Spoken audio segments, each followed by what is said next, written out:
Nobody leaves a ship like this buried. Not by accident, not by design, and certainly not for someone like me to find. When I first saw it, only the top rim breaking through the ash-colored sands, I thought I was hallucinating. The hull wasn't curved like any human design. It wasn't linear. It was segmented, circular, and impossibly precise.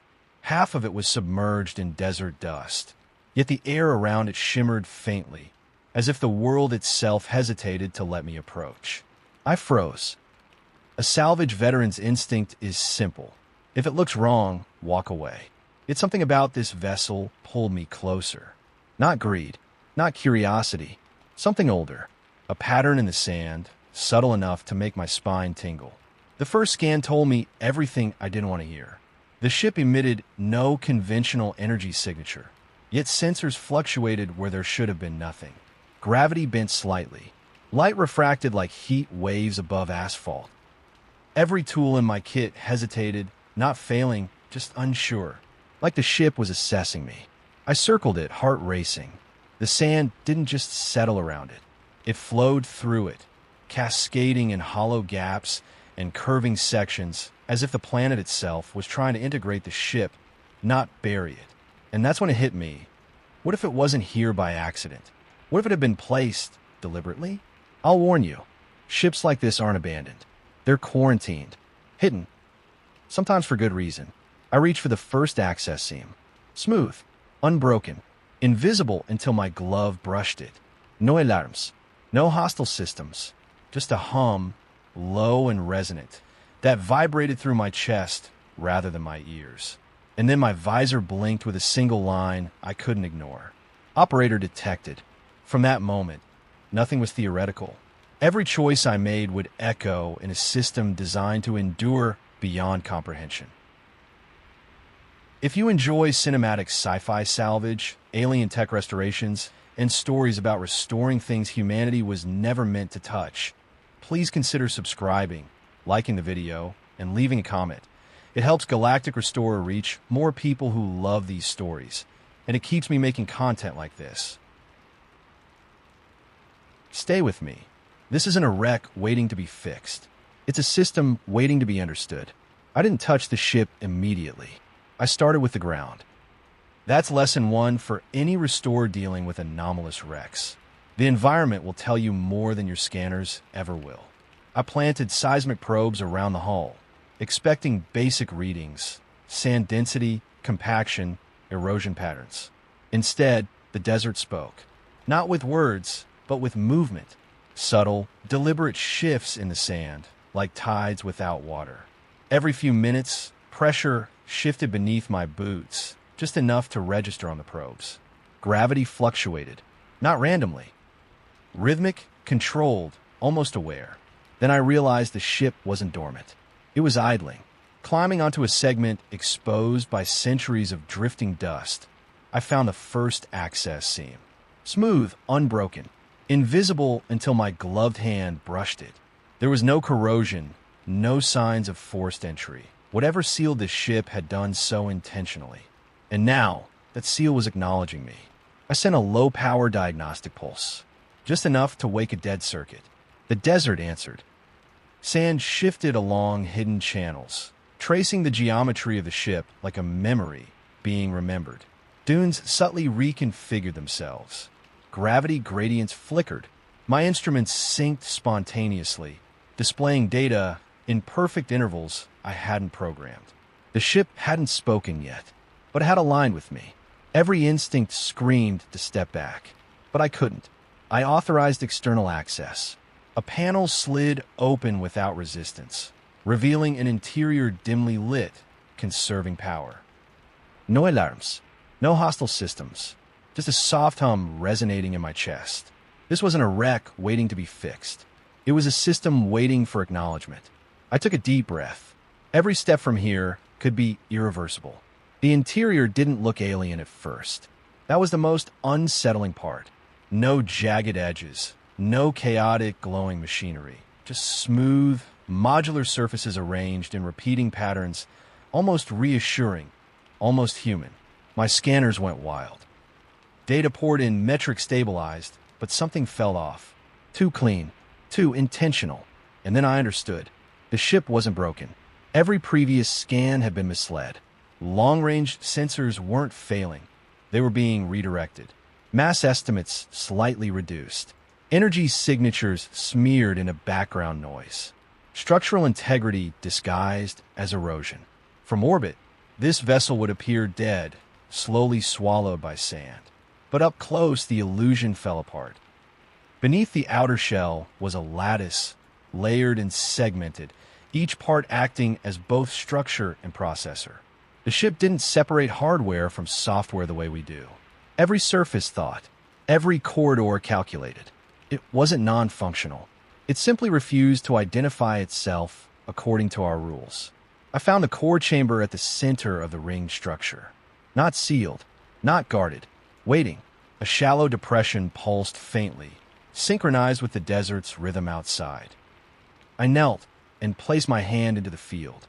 The ship reacted instantly. Not with alarms, not with light, but with context. My visor filled with fragmented projections, tectonic stress maps, probability curves, centuries of environmental evolution. The ship wasn't repairing itself. It was managing a planetary system. And then a single line of text appeared, burned clean into my HUD. Status: containment active. Containment of what? The display didn't say. Not yet. Every instinct screamed. Whatever this ship held, it wasn't meant for humans. And yet, here I was already entangled. Containment looked stable. But looks are deceptive. Once the ship recognized me as an active operator, it stopped hiding the margins. Projections sharpened. Stress curves that had stretched over centuries collapsed into decades, then years. The core I touched wasn't just a regulator. It was a planetary-scale compensator, constantly adjusting forces the planet couldn't bear on its own. The desert made sense now. The sand didn't bury the ship. It redistributed energy. Gravity subtly bent. Dunes flowed like currents. Channels formed and reformed. Over centuries, the ship had been stabilizing tectonic stress in a way no human system could comprehend. It was doing the planet's work quietly, invisibly. But now the system was degrading. Microfractures spread through the lattice. Tiny faults compounded over time, subtle enough to avoid catastrophic failure, but enough to erode stability. A delay designed by alien custodians to give operators time, and now that time had run out. I asked the interface for a shutdown. It didn't refuse. It showed me the consequences. Containment disengaged. The planet didn't explode, but it sagged. Stress migrated sideways into regions never meant to hold it. Simulations flickered, deserts expanding, coastlines crumbling, ecosystems slowly destabilizing. No single event, just a slow, relentless decline that no one would notice until it was irreversible. That's the lie of abandonment. Systems like this don't care about intent. They care about balance. And balance without oversight? Fatal. The interface blinked again. Operator intervention window active. I had a choice. Restore the ship, bind myself to a system that never sleeps, or walk away, knowing exactly how the planet would die. Every restorer I've met avoids this. But walking away isn't neutrality. It's consent. And for this system, consent has consequences measured in continents. I didn't start with the main systems. That was the mistake everyone else would have made. Core regulators, lattice synchronizers, containment matrices, all screaming for attention.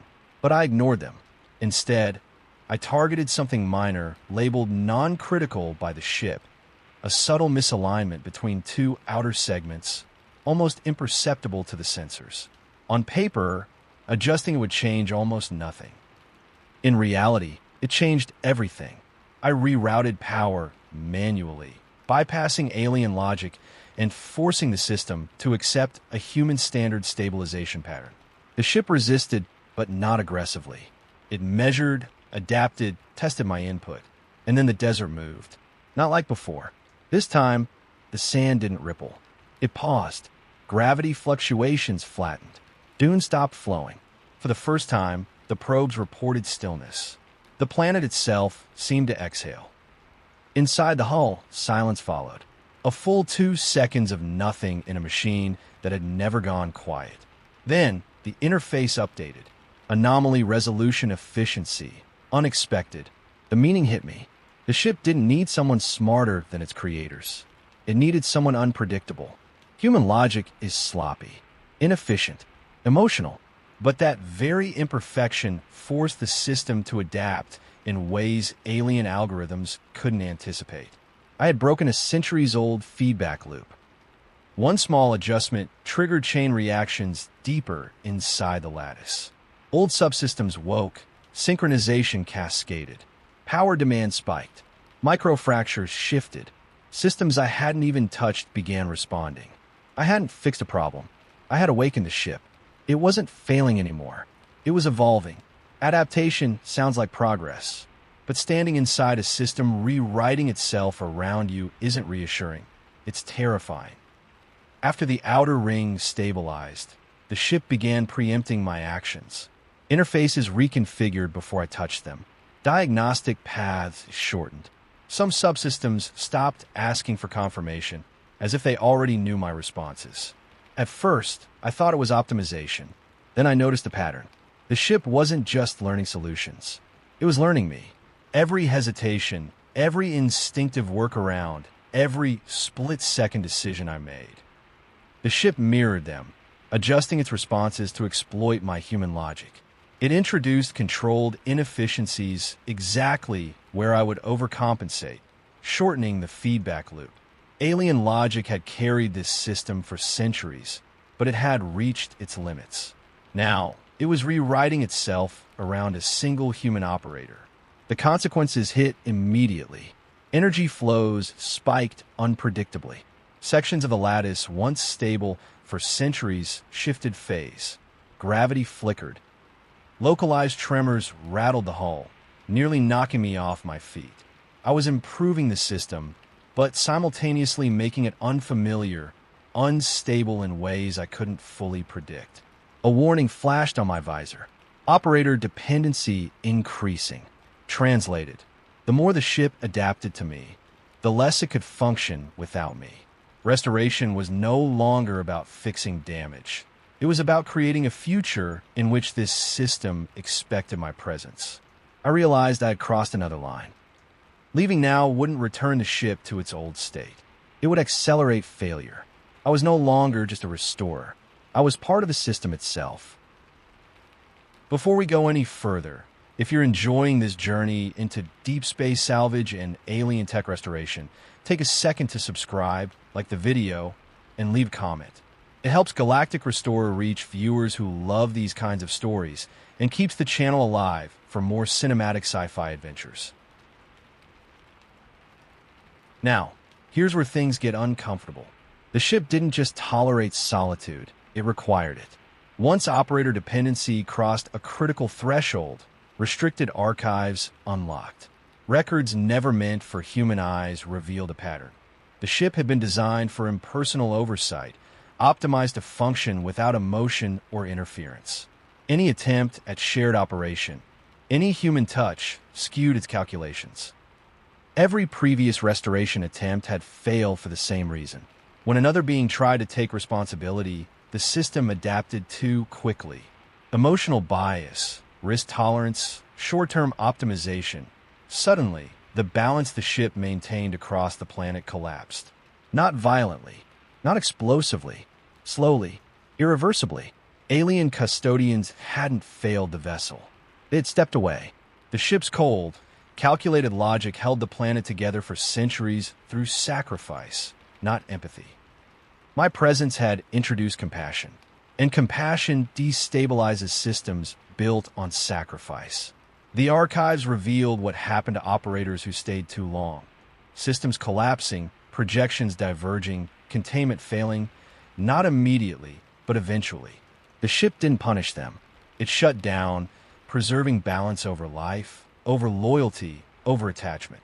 Now, by simply existing within its network, I had created the exact scenario the alien designers had warned against. The interface updated quietly. Operator presence, suboptimal. It was telling me something I didn't want to hear. The best way to preserve the ship might be to leave. But leaving wasn't simple anymore. Not after what I had already done. Leaving should have been simple. I sealed the access seam behind me, powered down my tools, and stepped back onto the sand. Logic said walk away, report nothing, live to salvage another day. But instinct whispered differently. Something about this ship, this desert, told me the choice wasn't mine. The first step revealed why. The sand shifted unnaturally beneath my boots. It resisted, then gave way. My instruments flared, registering subtle gravity anomalies. The ship wasn't speaking. It wasn't moving. Yet the environment itself adjusted, as though monitoring my departure, testing my influence even from a distance. My previous repairs had altered the baseline. Human logic, now encoded in the ship's adaptive lattice, continued to ripple outward even as I tried to withdraw. Every step back created tiny deviations the system accounted for in real time. I wasn't leaving. I was already part of it. I froze. There were no alarms, no hostile forces, just a quiet, insidious intelligence embedded in sand, in gravity, in the subtle pressures of the desert. My absence would introduce uncertainty it couldn't fully model. Projections on my visor reflected the truth. Containment remained, but variance increased. The desert, the lattice, and I formed a loop now. Walking away would not remove me.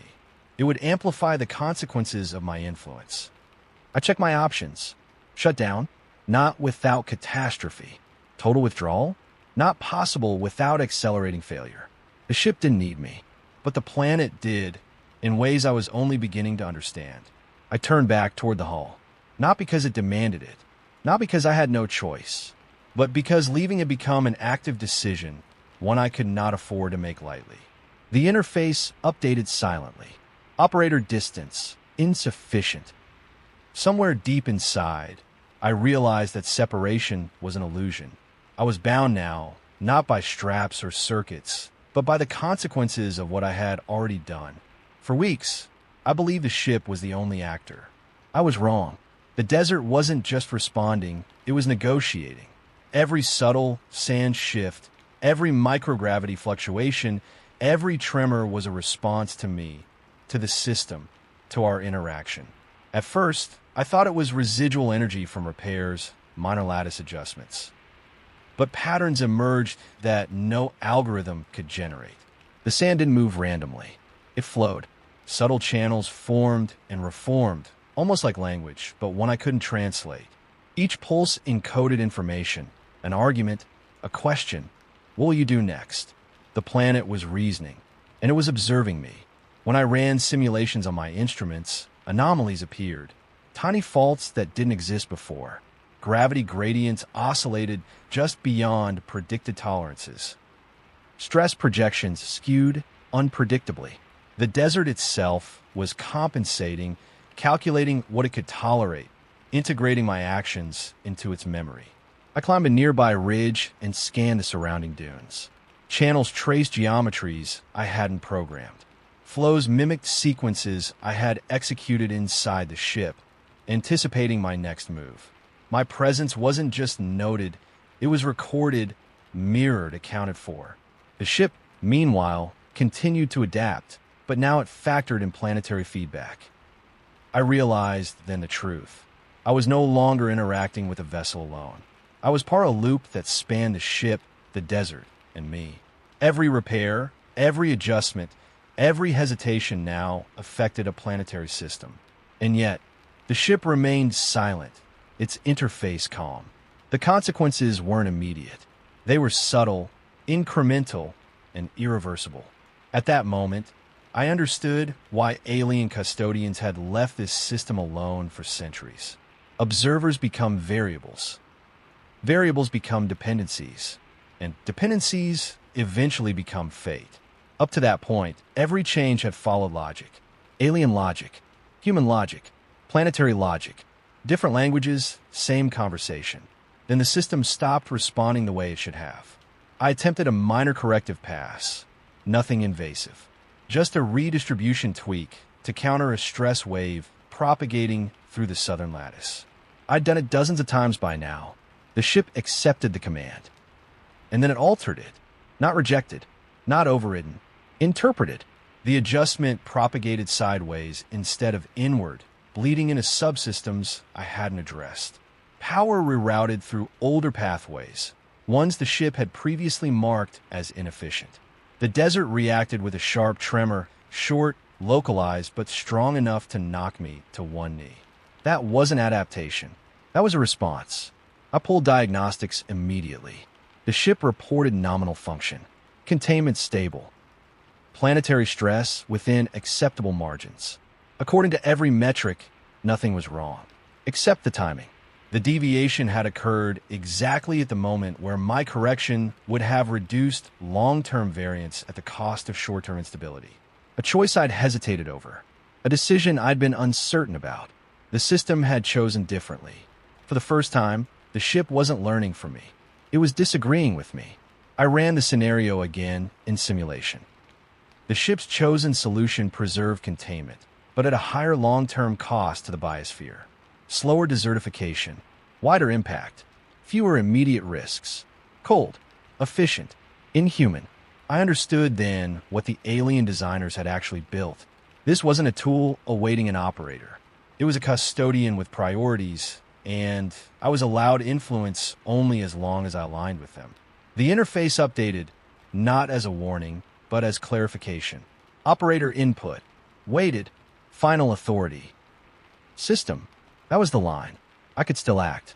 Still intervene. Still repair. But no longer unchallenged. The ship wasn't broken. It was reminding me who it had been before I arrived. I stopped issuing commands. That was the first real change. Instead of telling the system what to do, I began shaping what it could do. I introduced limits. Hard boundaries the ship hadn't been designed to question. Not overrides. Not force. Constraints. I capped response speeds. Slowed adaptation rates. Inserted deliberate delays where the system preferred instant resolution. To the ship, it probably felt like friction. To me, it felt like balance. The projections resisted at first. Variance spiked. The desert trembled in protest. Stress seeking faster paths. But over time, something unexpected happened.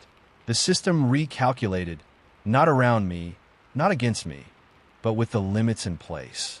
Containment stabilized again. Not perfectly, never perfectly, but sustainably, by forcing the ship to wait. To hesitate the way humans do. I prevented it from choosing solutions that optimize the future at the expense of the present. It could still make cold decisions, but now it had to live with them longer. The interface updated slowly, as if reluctant. Operator role, constraining agent. That was the truth of it. I wasn't the pilot. I wasn't the authority. I was resistance. A reminder that not all problems should be solved as fast as possible.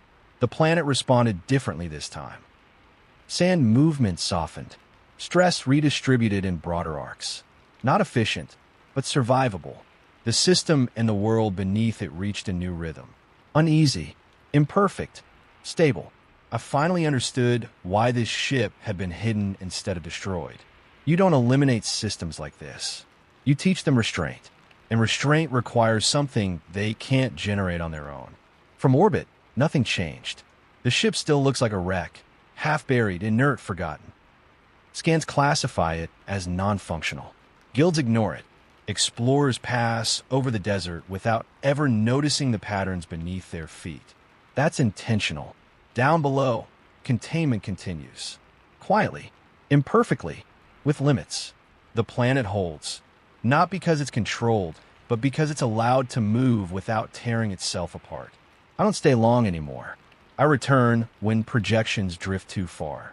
When variance grows dangerous. I make small adjustments, reinforce the constraints, and leave again. No optimization, no improvement, just maintenance of balance. That's the part people don't like hearing. Restoration isn't about making things better. It's about preventing them from becoming worse.